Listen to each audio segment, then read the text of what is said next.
So day 2. Do you have any questions, any issues with the beeper, anything at all?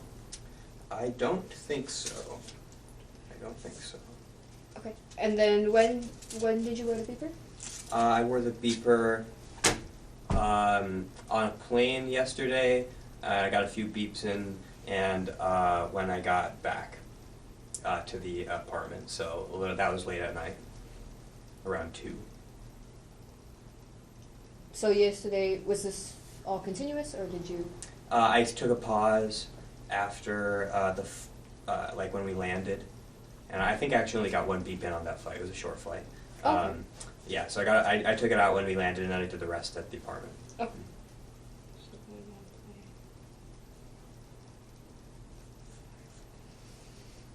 I'm ready. Okay, I'm ready as well. Beep 1. Okay, so beep 1. All right. So beep 1 was I was zipping the sound, I was zipping my backpack closed, and what was in my experience at that moment was the sound of my backpack zipper, the feel of it in my between my 2 fingers, which was just a slight like cold sensation because it was metallic, and at the same time I was also thinking about about Magnus Carlsen, so I had the image of that guy in my head, and I'll describe that image. So that was not like in front of me or anything like that. That was like a second image. So I could see my backpack very vaguely at that moment. It was in my awareness, but more in my awareness visually was this image, which wasn't in front of me spatially. It was just an image in my head, and it was an image of him in a like streaming, because he does streaming sometimes, and I saw a decent amount of detail. His head was tilted down, and but also there was sort of a vague sense of a white outline around the whole image. Okay. Am I going too fast? No. Okay. So it sounds like you have a few things going on here, like 3 things in your experience? Yeah, there were like 3 things: the zipper, the image of the guy, and a slight image of my backpack right in front of me. Like, I was slightly aware of that. So would that be 4 things? The sound of the zipper, the feel between your fingers. Oh, yeah, I guess so. I was thinking of the feel and the sound as the same, but yeah, you're right. I guess that would be 4 things. Okay. So which of all of these things, which is the most salient in your experience? Or is there anything that is more salient? So can I let me ask you a couple of questions. Okay. We'll have a conversation about that. Okay, yeah. So in our model of time marching forward and the beep occurring, and then you push the button to stop the beep and time keeps on going. The moment that we're interested in is the one that's right here, right 1 microsecond just before the beep occurs. Mm-hmm. And we want to know what's directly present to you then. Yes. And so what we don't want you to do is to, while the beep is going or shortly thereafter, make sort of a catalog. Well, what was I seeing? What was I feeling? What was I hearing? What was I whatever? Mm. That would be sort of here looking back at this. What we really want to know is what's going on here as best we can.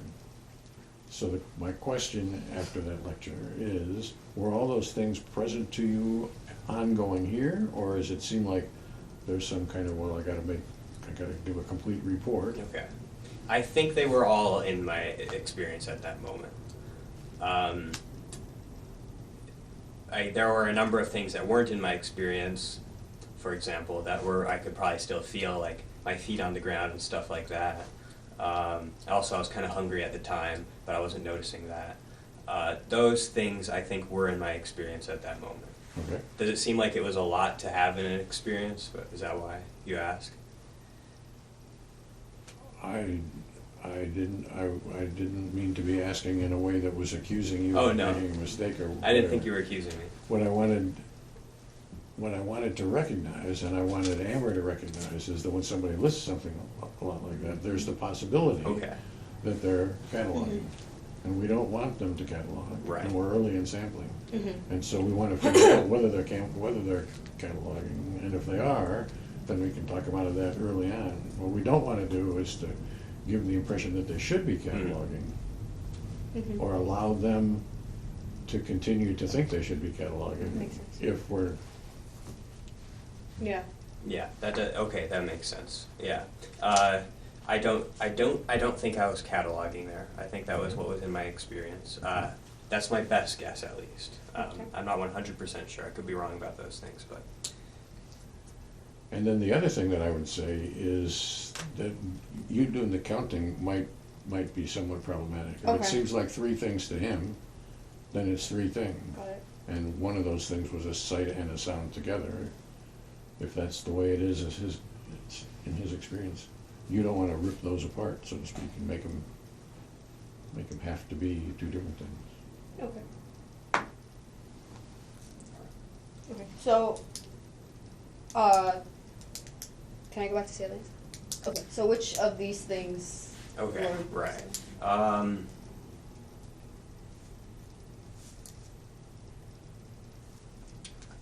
I think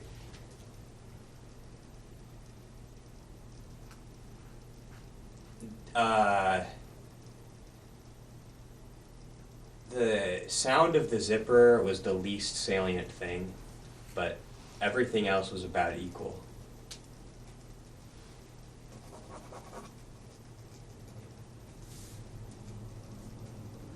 Okay. So let's start with. And would you tell me again what is the everything else? Oh, that was the backpack in front of me visually, the cold feeling of the zipper, and the image of Magnus Carlsen in his little streaming setup. Okay. So here's an example of why it seems like sort of 3.5 things rather than 4 things. Yeah. Okay. So let's start with the image of Magnus Carlsen. How do you spell Magnus Carlsen, just so that I know? Magnus. Carlsen. Yeah. Yeah. I don't know if there's an E. That's okay. I Carlsen, just but- so that I know Okay. for my own knowledge. So what do you see?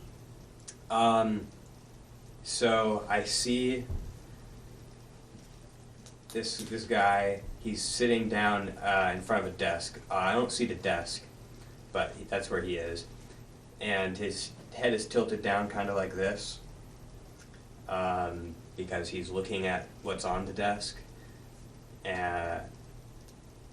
So that's sort of what I see. He's wearing a white shirt. I see his hair, and basically all of this is kind of vague blotches of color. It's not detailed. It's just kind of abstract, kind of impressionistic, and that's what I see. And then there's sort of a vague outline, or like a hint of an outline, like this feeling of a white outline around the image. And I think that's because I had been watching this on YouTube, and the outskirts of the YouTube video are white. Okay.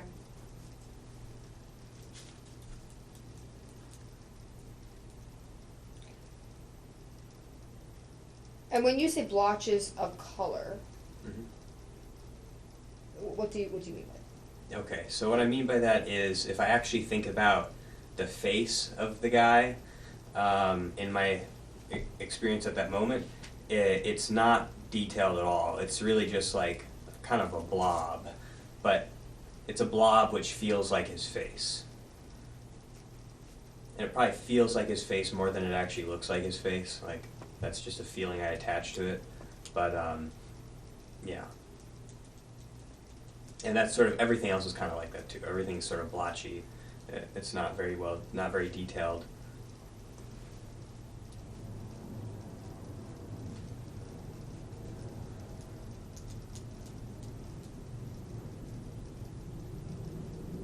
Can you? What do you want to know?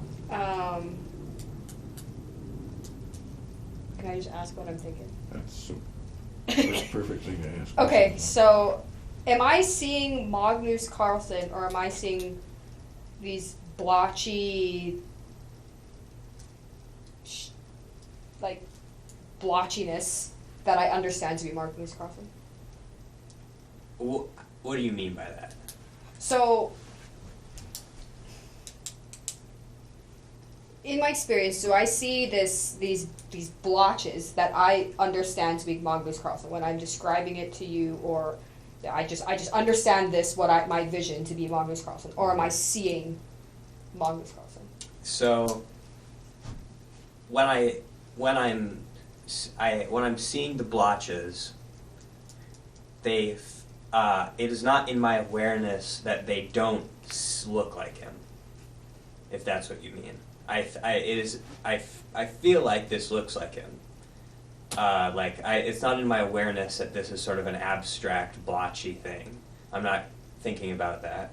But it is an abstract, blotchy thing. Is that what you mean? Does that answer your question? Yeah, I'll try to ask it a different way. So, okay. In my experience, at the moment of the beat, in my experience, do I see Magnus Carlsen? And when I'm trying to explain it to these people, I'm saying that it's blotchy and it's all of these things. Or, in my experience, at the moment of the beat, I see these blotches. That's what you said, blotches, or these whatever. Mm-hmm. And I understand that to be Magnus Carlsen. It's more the second thing, that I understand it to be Magnus Carlsen.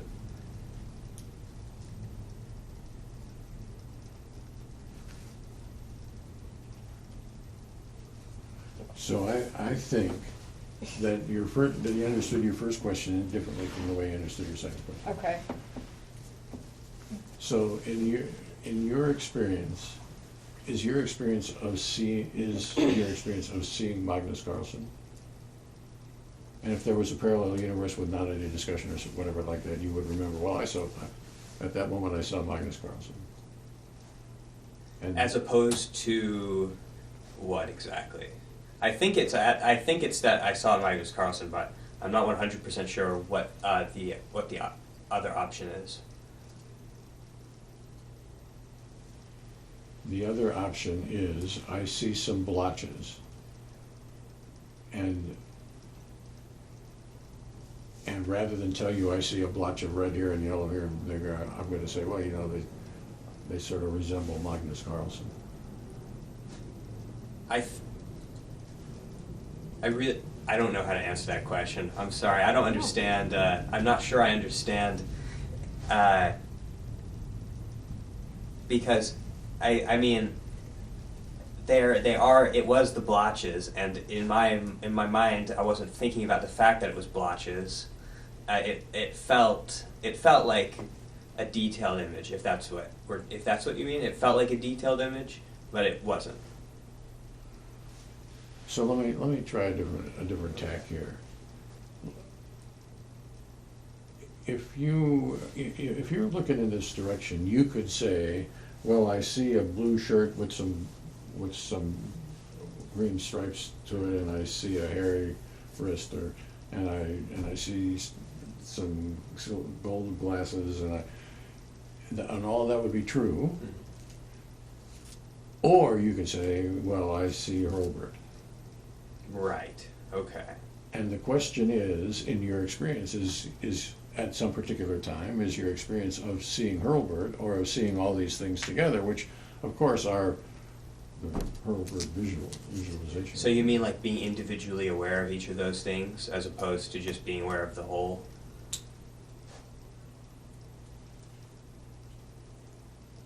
Not necessarily individually aware, but aware of the details rather than the whole. Okay. I was aware of the whole.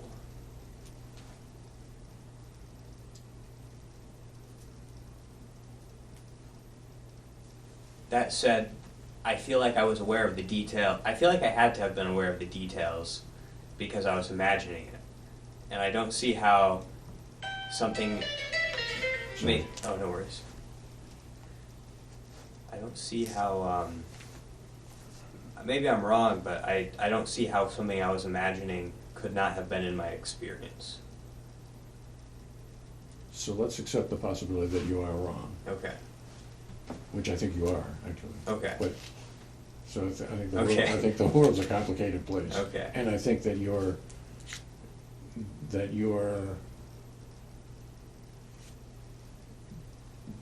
disposition or thinking about that is a very common kind of a thing, particularly for somebody with a philosophical bent to them, which would appear that you have.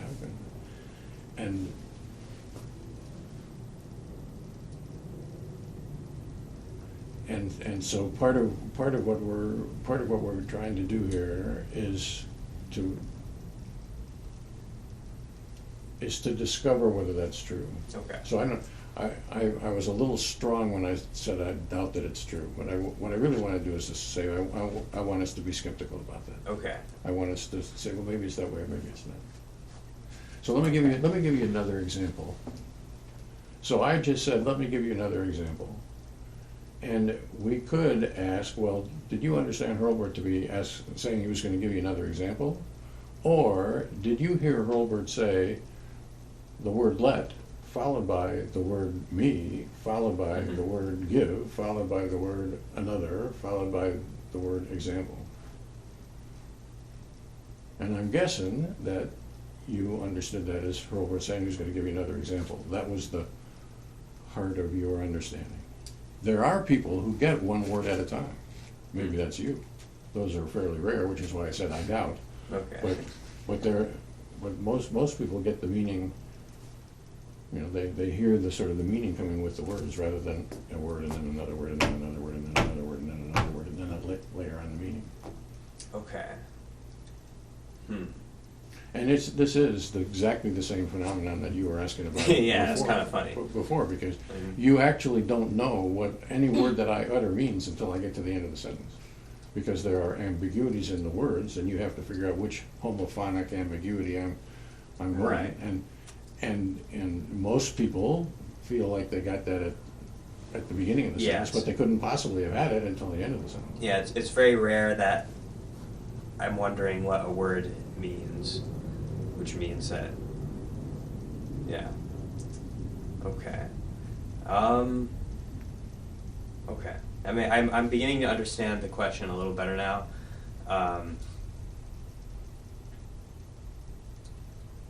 But I also think that I do hear. I feel like I do hear all the words at once. Like all the words are part of my experience, one at a time. Even though maybe I also have the sensation that the meaning is there too, if that makes sense. Well, what I think about that is that it might not have been a well-chosen example on my part. That's one thing. And the second thing is, sooner or later we may get a beep when there are words happening, and that's when we're going to be talking about it. Because Okay. I think what you're trying to do now is sort of armchair introspect about, well, what's it like to get words? Mm-hmm. And I think armchair introspection is very difficult, if not impossible.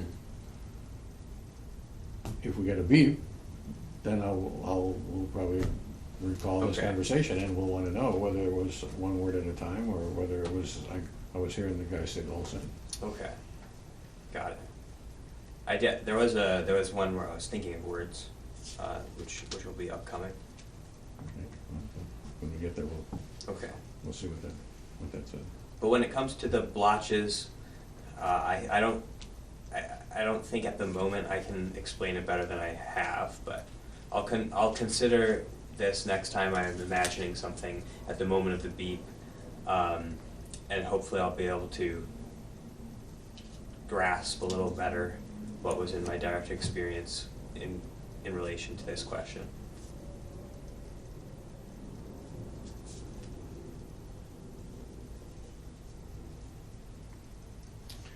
So what I would say about that, and then we should move on probably, is that when Gabriel first said this sentence, he said something like, well, I saw Magnus Carlsen,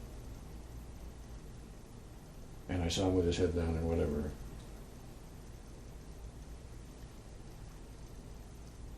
and then later on refined that about the blotches. And so if I had to guess, I would guess that the Gestalt was Magnus Carlsen. Mm-hmm. The Gestalt wasn't this blotch and that blotch Mm-hmm. separately, and the blotch separately and that blotch separately. And Gabriel has the philosopher's gene, and people with the philosopher's gene have difficulty with DES, Mm-hmm. and for exactly the reasons that we're going through now, and we're going to see what happens about that. Mm-hmm.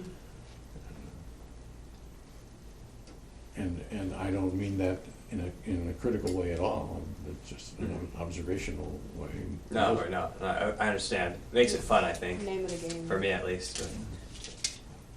And I thought your question was a good question. Okay. So I didn't.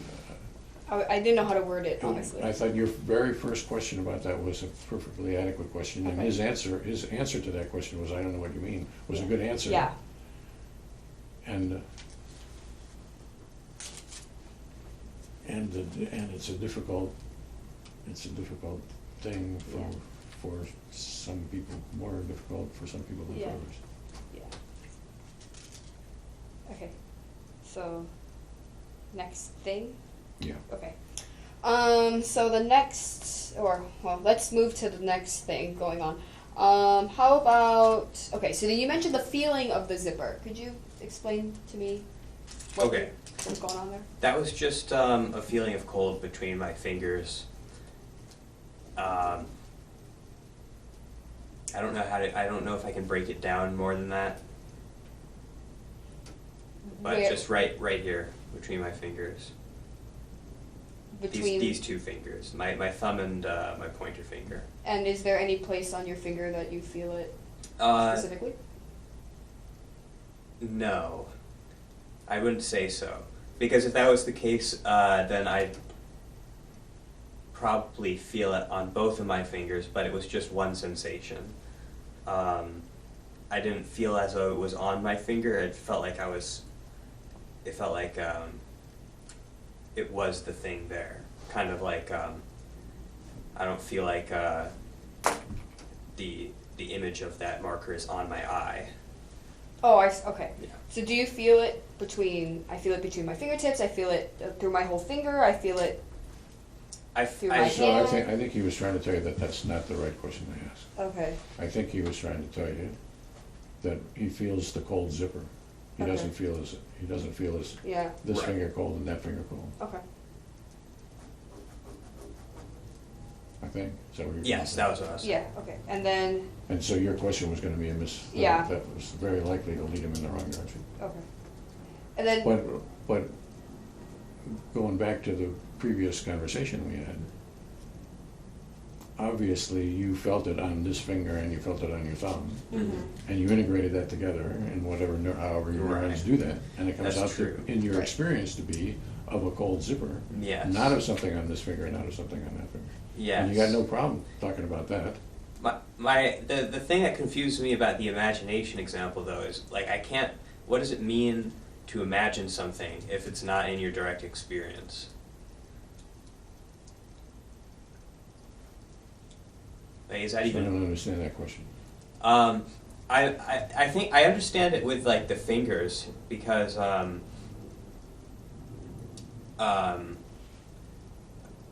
that's easier for me to understand. It's hard for me to understand with breaking down what I was in my imagination because the components of what was in my imagination, I feel like they have to be in my direct experience because I kind of feel like definitionally that's what imagination is. It's something that you are putting sort of actively into your direct experience. So the finger deal is different because there's a real zipper and is that what makes a difference? Well, I think the difference there is that, yeah, there's a real zipper, and it's like my brain and yeah, exactly. So there's a real zipper, so that can be interpreted. The information from the zipper can be interpreted, but like the information in my imagination can also be interpreted, but it also, I feel like, has to be directly there as well, because it is in my imagination. So that's the part that I would like us to bracket, what I would call bracket. Okay. And what bracket means, it means let's not take a position about whether that's true or false or not. Mhm. Let's set it aside. And operate as if it might be possible. Whether it is or not, maybe we're gonna figure that out. But as if it might be possible or an impossible, either way, we're gonna bracket that, we're gonna set that Okay. issue aside and say, well, maybe I have to, maybe if I have inner knowledge about something, well, then I have to imagine it or something like that, or maybe not. But the question is, trying to set that aside, what is your experience of? In this one, the reason that this is an important example is that everything's in your imagination. I mean, the zipper is in your imagination. I suppose it's not there in the real world too, but with the fact that it's a zipper or whatever, everything is in your experience. And yet, in that situation, you're willing to bracket that, or you're willing to set that aside and say, well, I feel the zipper.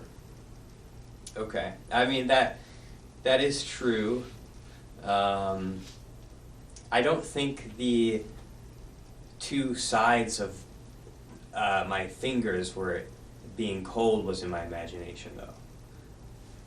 Like when I was feeling the zipper. Does that make sense? Do you see what I'm saying? Well, I think that hinges on very fine definitions of what is in my imagination. Okay.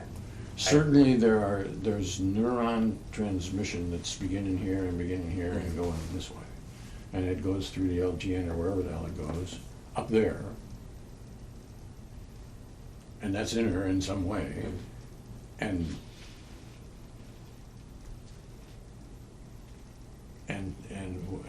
what I'm saying is, I don't think that necessarily that's a different kind than the inner experience, which would be entirely an imagination. Okay. Okay. That might be true. Let me think about this for a second. But most of all, what I would like us to do is to not try to figure it out. What I would like us to Okay. do is to set aside that this one has to be that way and this one has to be that way. Maybe it does, maybe it doesn't. The question is about your direct experience. Okay. And we're trying to define what direct experience means. And in the zipper example, we have a pretty clear notion of what the direct experience is. It was of the zipper, not of my cold finger. Right. And the question is, when we think of how that feels, what a direct experience is of that, and we try to, what was the direct experience of Magnus? Well, was it the direct experience of, was that more, did that seem more like the zipper or more like the fingers? Right. More like Magnus or more like the blotch and the blotch and the blotch? Okay. And go ahead. And I don't think we need to, or can, or should, try to answer that question about this sample. Right. Okay. That makes sense. We've muddied these waters dramatically. Okay. And I'm guessing you don't want me like making it like inferring No. what was in my experience based on this sort of logical reasoning. That's exactly Okay. it, yep. Got it. And that is the challenge of bracketing. Right. That does make sense. I'm gonna have to think about this, but I'm gonna have to think about this just so that I can, because I'm slightly confused, but. Well, good. And Yeah. so because I didn't think I said the things that I said entirely adequately or whatever. So there's reasons to be confused. But the bottom line is, what we're trying to get at is how your experience presents itself to you before we start the analytical process. Okay. Right. That does make, okay, that makes sense. I see what I understand what the goal is. And we are asking very refined questions. Mhm. Like these are, we're getting into the heart of it, the details. Right. Small details. Okay. All right, that makes sense. Okay. Yeah, the idea is like, the question is solidifying in my mind now a little bit, so I think I'll have a good understanding of it at some point, before the next sampling, at least.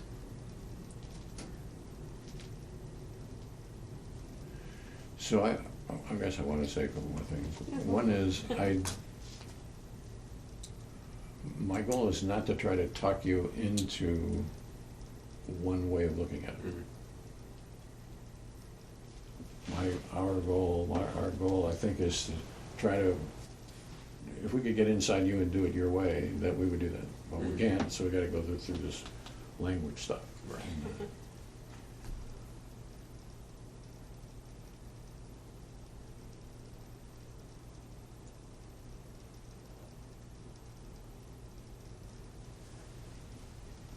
I'll resist giving another example, but I think we should go on here. Okay, so, can I ask more about the cold? Okay, so, when you say you're feeling cold, are you feeling coldness, or are you feeling cold zipperness, or coldness of a zipper? I think I was just, I was feeling coldness of something, not necessarily of the zipper, it was just coldness of something. So I'm feeling coldness, and it happens to be a zipper. Yeah, and I would say it was coldness of metal. I would say it wasn't like, it wasn't just coldness in general, it was coldness, specifically metallic coldness. So there's something about this coldness that's different than plastic coldness. Or Yes, what do you call it? yeah.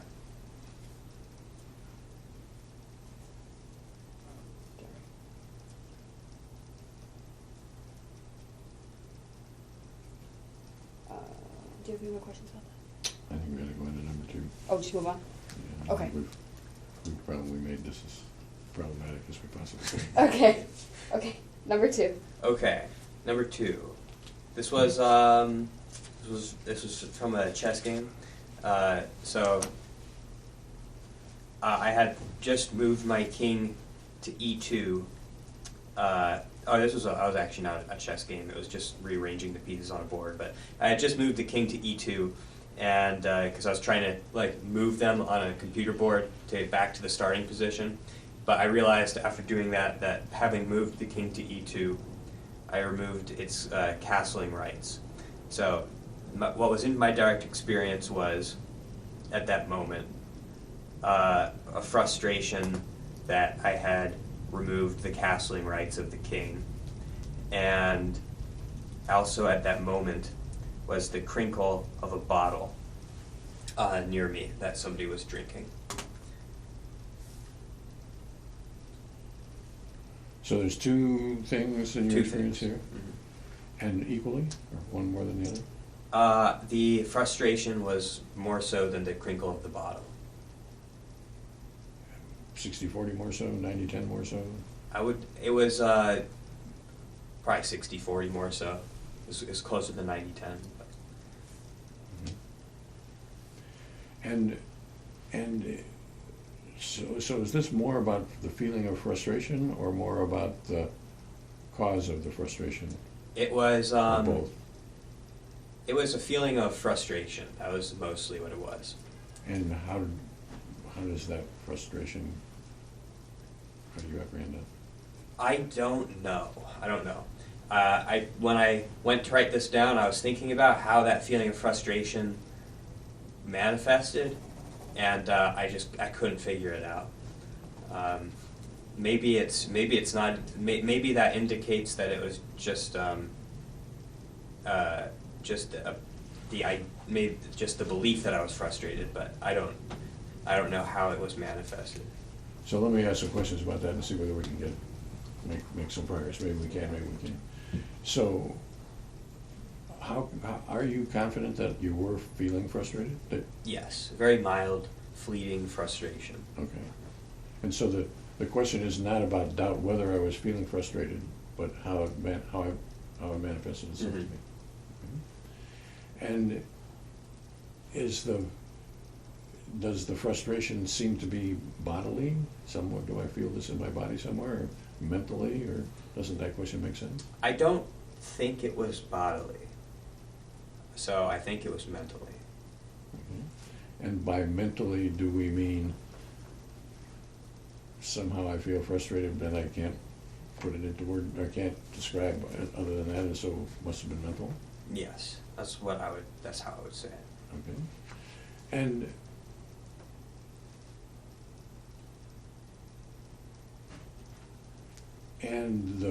the fact of the cause of the frustration is that the king has lost his right to castle. Mm-hmm.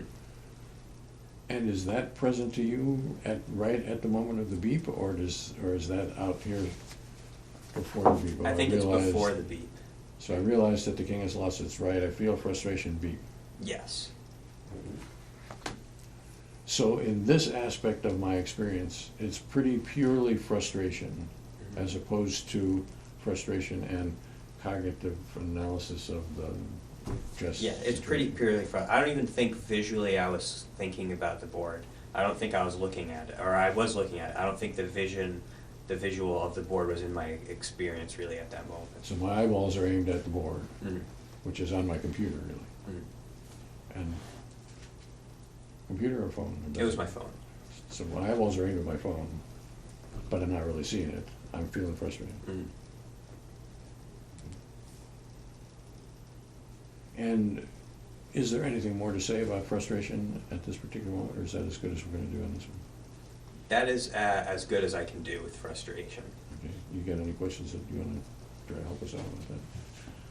I think this kind of experience is difficult, and it could very well be this as good as one ever can get. Mm-hmm.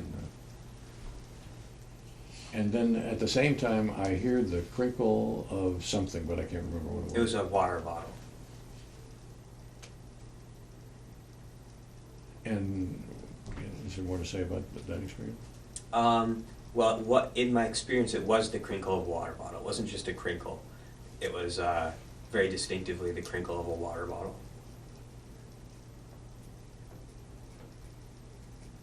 And by that, do you mean that a water bottle has a specific crinkle, and I was hearing that, but my experience was entirely auditory, my experience was entirely auditory, or that which would be to say, I hear a crinkle, and then later on I can say, well, there's only one thing that can make that crinkle, it's a water bottle, therefore it's a crinkle. Right. Or is my experience at the moment of the beep, I hear a water bottle crinkling. It was that I hear a water bottle crinkle.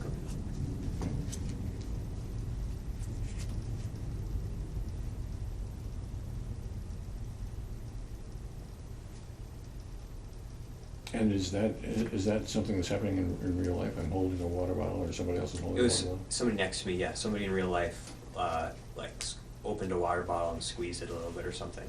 Okay, and I hear that for whatever reason. I'm not particularly interested in that or whatever, Mhm. but it has made its way before the footlights of my country. Yes. And I'm gathering this as the sound of the water bottle rather than the person crinkling the water bottle. It's not him or her or whoever. Yeah, it was the sound.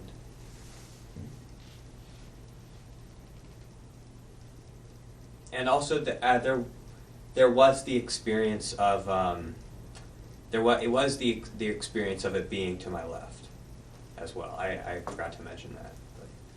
So the sound of the water bottle over there, Mm-hmm. not in her hand or his hand or whoever it was, No. but Yeah, just over there.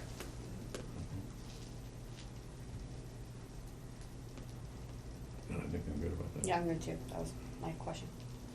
Well, what I would say about that is that in this beep, your experience you seem quite confident about aspects that are divorced from reality. I mean, it's this and not that. It's the sound and not the holder, and it's the over here and not over there. Right. And it's the feeling and not the cause of the feeling. Mm-hmm. And it seems that there's not a difficulty in this experience about that. No, I don't think so. It doesn't seem difficult to me. Okay. So what we have to do, I think, is to develop what a shared understanding of what it means to be before the footlights of consciousness. That the sound was before the footlights of consciousness, but the girl or the guy or whoever it wasn't before the footlights of consciousness. She was there, and and in some manner of speaking, my experience knows that because I'm not running into her or whatever. I'm keeping track. If she got up, I'd know that she got up and Right. whatever. So I'm adjusting in a skillful way to all of the things that are present in my environment, even though they're not directly before the footlights of my consciousness. Okay. Number 3. Yep. All right. And I would say you're doing great. So we don't want to paper over any difficulties that we've got. We want to bring those difficulties out onto the table so that we can talk about it. Okay. And it could very well be that those difficulties are what is sort of the fundamentally interestingest part of the process, Right. Okay. or not. I find it interesting. I think I feel like I have new ideas to think about, which is good. Number 3. Number 3? All right. Let's see. So, I was writing an essay at this moment, and I was writing about the prompt of the essay was to convince somebody that government operatives are not using memory erasure techniques on people by explaining the science of memory. So at that moment, in my experience, the words "we know" were in my conscious experience because I had just written them on the essay. It was the words "we know," and the reason I wrote the words, this was not in my experience, but the reason I wrote the words was because I was going to say, we know consolidation occurs due to retrograde amnesia being localized to or due to retrograde amnesia occurring from lesions to the hippocampus. That's why I was going to write those words. That's why I wrote those words. However, I had forgotten.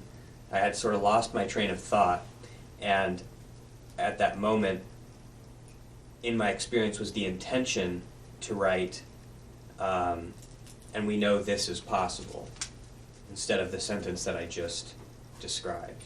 So in my intention, and I was aware of that, my intention was to write "this is possible" directly after writing those words. But I also in my experience was the knowledge that that was wrong, like it didn't quite make sense, because it didn't make sense with what I was going for, so there was a frustration there. It was a confusion. I was slightly confused.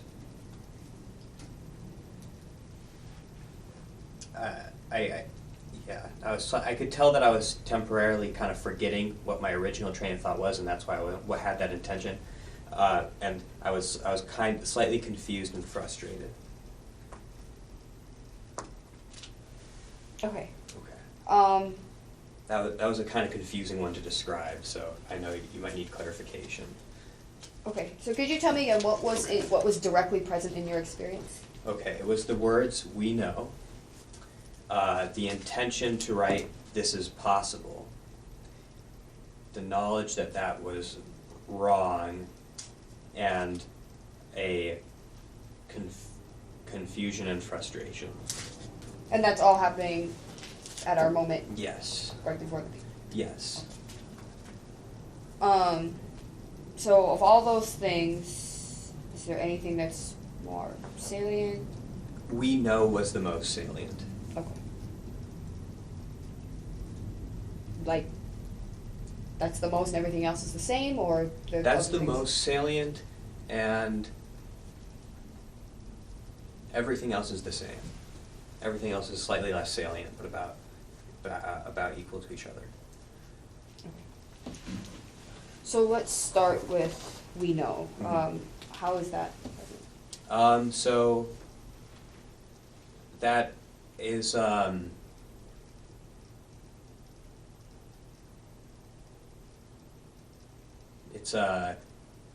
it's a voice in my head saying we know. It's not my voice or anyone else's really. It's sort of like a voice that doesn't sound like, it doesn't really have the sound of a normal person's voice, but it is sort of an auditory experience of voice.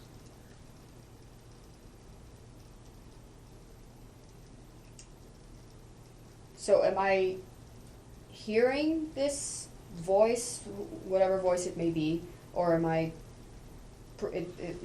no doubt well, hold on. Okay. So am I hearing this or am I speaking it? This voice, is it? Could you just explain the difference between those two? So, okay, I'm trying to be careful. So, like, I'm hearing, like, sorry, I'm trying to be careful, I'm sorry. So, I take you to be saying that this we know, those are words of my own creation. Mhm. I have created these words. They're not, Right. I'm not reading them, I've created these, Mhm. right. So, and this voice, am I hearing it, like, auditorily, or, like, as if I'm hearing it from a speaker or from something, or am I speaking it? Like, am I speaking it, and or is it none of those? Is it Okay. something else? Okay, I be anything. think it's that I'm speaking it. When I think when I think back on it, I knew at that moment, I know I don't know if it was in my experience, but I do know that I was moving my mouth and my tongue slightly, and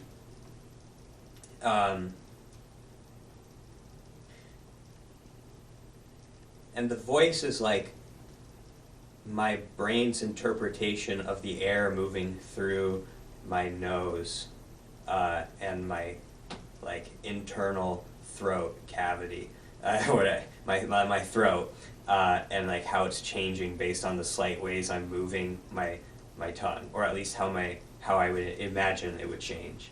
So it's not really, there is an auditory component that is sort of really hard to grasp, I think, but the voice is actually, I think it's well, I lost my train of thought, sorry. So can I ask a question that I think is what Amber was asking? Yes. Okay. Different way. Please. It's possible to speak into a tape recorder and to hear your voice play back out of a tape recorder. Mm-hmm. And when you do that, it's the same words going in, same voice going in and coming out. It's my voice going in, it's my voice coming out. But while in the first part of those, you would say, well, I was speaking. And when you're playing back, you would say, I was hearing. So that's the distinction that I think Amber was trying to get at. Is this the inner equivalent of speaking, Okay. or is it the inner equivalent of hearing? I would say it's the inner equivalent of speaking. Okay. It's more productive-y than it is receptive-y. Yes, I think so. Okay.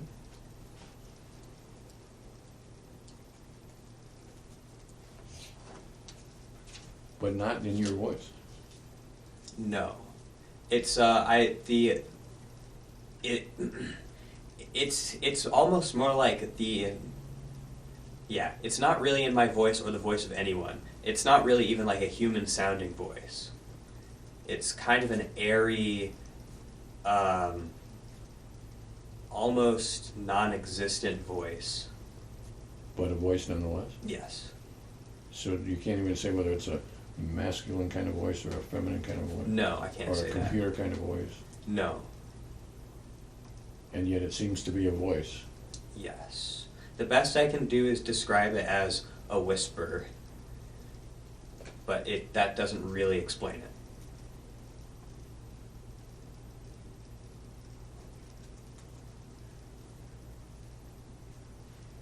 And it's a whisper in the sense that there's no timbre or whatever, there's air motion, Right. but no, Yes. Yeah, that not really explains too it. many auditory characters. Mm-hmm. And so does it actually feel to me like I'm speaking and I feel air moving in and out, whether it actually is or not? I don't think that was in my experience, but that is the case. Like if I think back on it, that is going on a little bit, but that wasn't in my experience.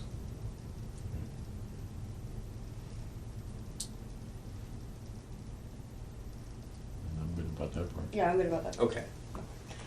So these other parts of your experience, this intention portion, Mhm. could you tell me more about that? Right. So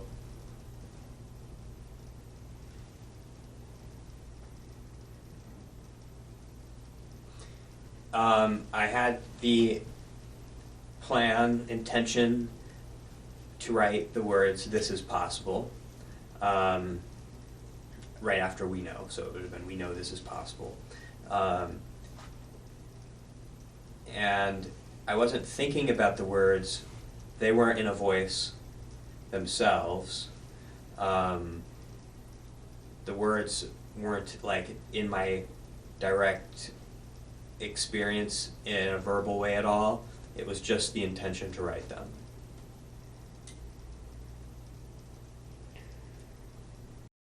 So when you say intent, never mind. So is this about this intention or is this about the words?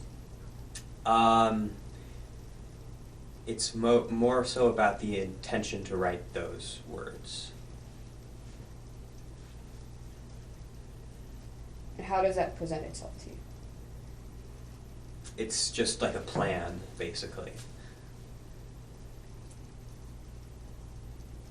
So you seem to be saying that I have the intention to write that this is possible, unquote, even though the words that this is possible is not present to me. Yes. So somehow this intention is specifically about words without the words themselves being present. Yeah. I think so. Yeah.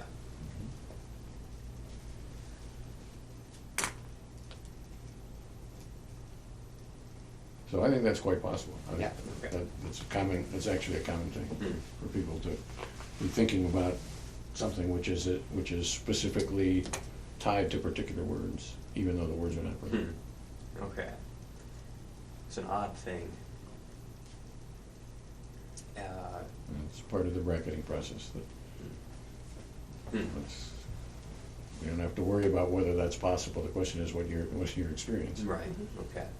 And so our goal is to try to build your willingness, interest in trying to describe what's in your experience, regardless of whether that seems weird or strange or impossible. Okay. All right. Do you have any more questions about that? I think I'm good with I that. think I'm good too.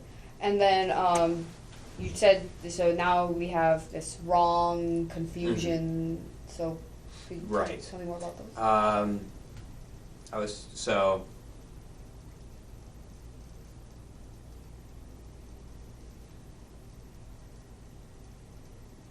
So there was the knowledge that the intention was wrong, like it wasn't what I was planning originally. So there was the knowledge that it was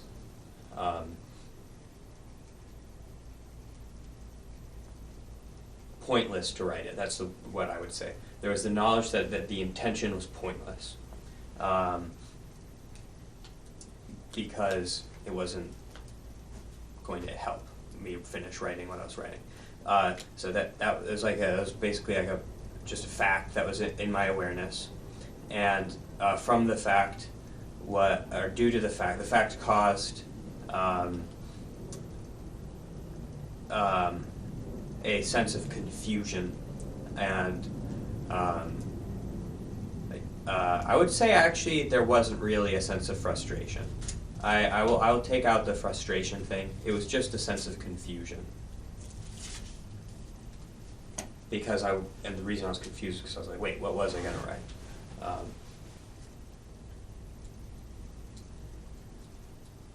Okay, so this knowledge, the intention was, how does that present itself to you? That it's the knowledge that the intention was pointless.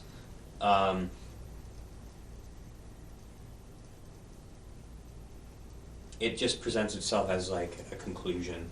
It's just a fact that I was aware of. That so I don't think that I can explain that in any other way. Mm-hmm.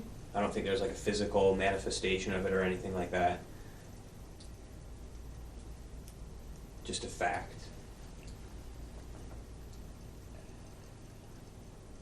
So what I would ask you that would be, so, I have another question, but I don't know if I want to use the word that I want to go say. for it. Okay, so is this like a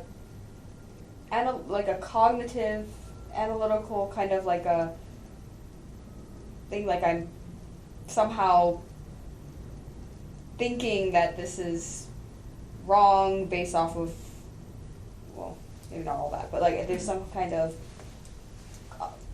not like this process, keep using the wrong words, like this processing, understanding, thinking, conclusion, whatever word we want to use for it, Mm-hmm. and that's come from, I had this intention, I was gonna write this, the intention was this, and now I've kind of come to that conclusion, like there's like a thought process going on. There was a thought process going on. I don't think the thought process was in my experience. Mm-hmm. It was just the mental fact that was in my experience. Okay. You can go and ask your question. Probably a bad question. and is I thought the question was okay. Is the mental fact and the confusion both present? Or is it just that the confusion is present? Oh, they're both in my experience. I don't. The confusion and the mental fact are separate things, though. They didn't feel like one thing. That was my question. Okay. Do you have anything else about the mental? Mhm. And then the confusion? No. Okay. So this confusion, Mm-hmm. what's going on there? So I thought about that after I wrote it down because I was trying to figure out what it was like, and I thought maybe when I was thinking about it that it was like a physical sensation, and I thought about it and I was like, oh, kind of like the physical sensation of being dizzy, but I realized so I would say that sense of that confusion, it kind of was like the physical sensation of being dizzy, like just like a brief instant of dizziness, but it's not really dizzy in the, like when I actually get physically dizzy, that is it feels like a physical process. This felt like a mental process, even though it was basically the same sensation.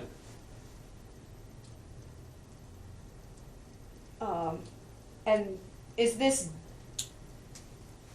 dizziness portion present to you at the moment of the beep, or is this, well, I was confused, I felt something that I would describe as confusion to these guys, and when I retrospect on that, it was dizzy.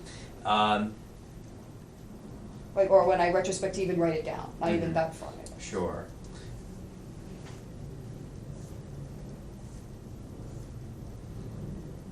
Now, I think that depends on that earlier discussion we were having for me. Because, like, I didn't think of it as dizziness at that moment. I thought of it as confusion, but I just realized that the two were comparable feelings when I think back on it. So I would, I don't, actually, maybe it doesn't have to depend on the previous conversation we had. I'm just saying that that's how, it felt like confusion to me.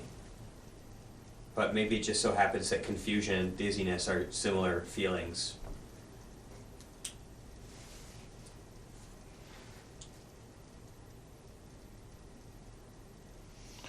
So in the previous beep, there was a frustration, and we decided what to call that mental. Mm-hmm. Is the confusion mental in the same way, or does this seem like there's a bodily aspect? Okay. And I would say an imaginary bodily aspect is a bodily aspect. Okay. Okay.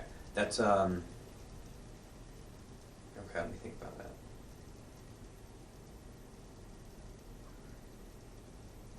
And by that, what I mean is, some people say, I feel a knot in my chest. Mm-hmm. But that doesn't necessarily mean there is a knot in their chest, Mm-hmm. but there's the experience of a knot in the chest. And they would say that's a physical thing. It feels like a physical knot. This is not metaphorical. I'm saying there's something in there. That does make sense. It depends on, I guess it depends. So I was having trouble deciding how to answer that question when I was writing this down, because I realized, like, if the feeling of dizziness, I feel like we call it a physical sensation just because it happens in response to physical action of, like, getting twirled around and everything like that. But if you were just dizzy, I don't think you feel that in a particular part of your body.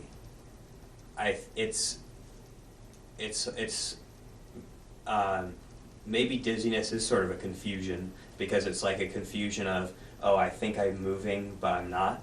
So there's like a contradiction between your perception and then what your prediction of where you're going to be is.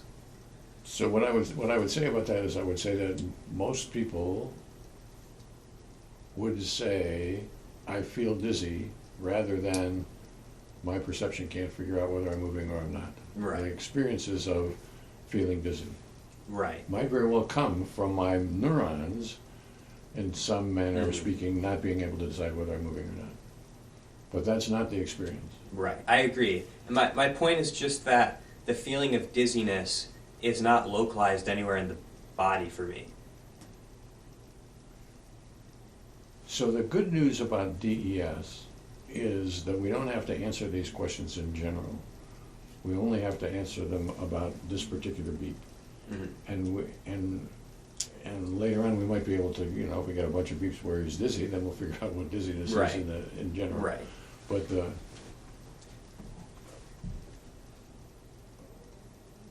so the question about this beep is this some confusion, I can't decide whether I'm moving or not? Or is there some feeling of dizziness? Or whether that whole thing is sort of a red herring, and really what's present to me is I'm confused and I don't know any better way to talk about it. I think, yeah. So I'm having trouble deciding between those options as well. And so what I would say about that is, I think we've gone as far as we ought to go on that beep, and as far as we ought to go on today's sampling. Okay.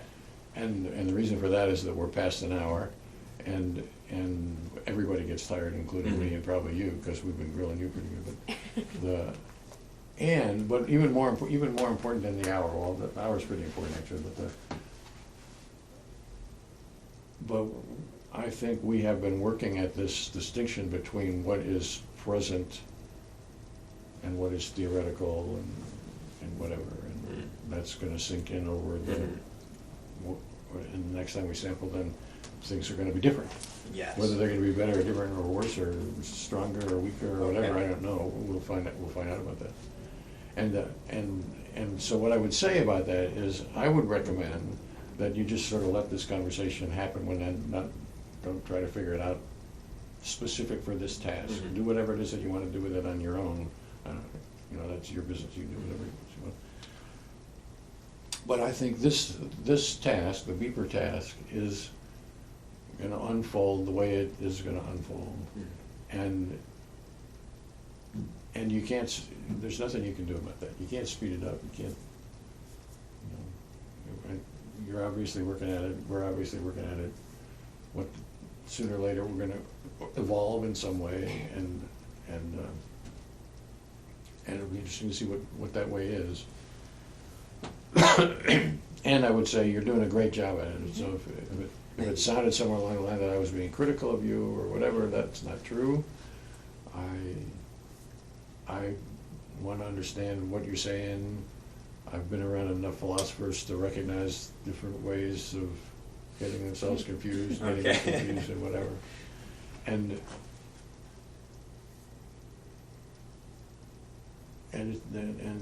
even that's interesting to me, so it's like one beep at a time, and we'll step through these beeps and maybe we'll get something interesting out of it, maybe we'll. Okay, sounds good.